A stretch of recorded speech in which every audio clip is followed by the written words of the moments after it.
સુરતમાં major ધ્યાનચંદની જન્મજયંતિએ Sunday zone સાયક્લોથોનનું આયોજન કરવામાં આવ્યું હતું.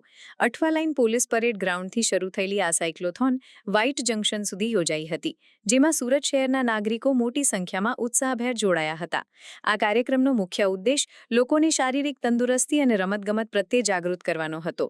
આ કાર્યક્રમમાં કેન્દ્રીય મંત્રી સી.આર. પાટીલ ખાસ ઉપસ્થિત રહ્યા હતા. તેમણે લીલી ઝંડી બતાવીને સાયક્લોથોનનો પ્રારંભ કરાવ્યો હતો. પોતાના સંબોધનમાં તેમણે રમતગમતનું જીવનમાં મહત્વ સમજાવ્યું હતું અને સૌને ફિટનેસ જાળવી રાખવા માટે પ્રેરણા આપી હતી.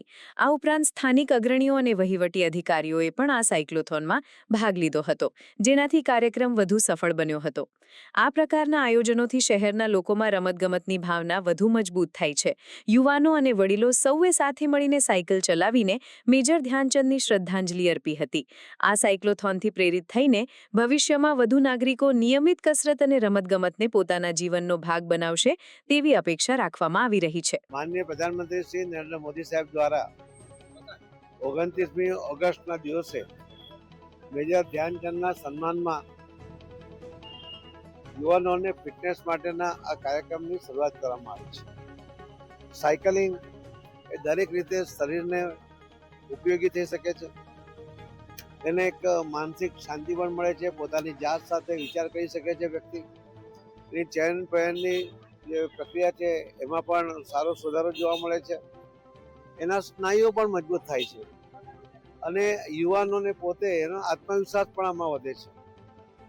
સાથે જ્યારે સાયકલિંગ કરતા મિત્રતામાં પણ વધારો થતો હોય છે. આવા અનેક ફાયદાઓ એ આપણને સાયકલિંગમાં પણ જોવા મળે છે. આ યુવાનો અલગ અલગ ફિટનેસ માટે અલગ અલગ કસરતો કરતા હોય છે અને એમાંથી દરેકમાં ફાયદો થતો જ હોય છે. માનનીય પ્રધાનમંત્રી શ્રી નરેન્દ્ર મોદી સાહેબ માટે અનેક પ્રશ્નો લોકો પૂછે છે. એમાં એક પ્રશ્ન હોય છે કે એમની પાસે આટલી ઉર્જા ક્યાંથી આવે છે. એમનો જવાબ હોય છે કે નિયમિત જીવનશૈલી, સંયમિત ખોરાક અને કસરત. આના માટે જે સમય ફાળવ્યો છે એના જ કારણે એ ઉર્જા સાથે આજે યુવાનોને પણ શરમાય એવી ઉર્જા સાથે એ કામ કરે છે. મક્કમ નિર્ણયો લઈ શકે છે. શરીર મજબૂત હોય તો જ મન પણ મજબૂત હોય છે અને તો જ સારા અને મક્કમ નિર્ણય લઈને એનો અમલ પણ કરી શકાય છે. એનો જીવતું જાગતું દ્રષ્ટાંત પણ માનનીય પ્રધાનમંત્રી શ્રી નરેન્દ્ર મોદી સાહેબમાં આપણને જોવા મળે છે.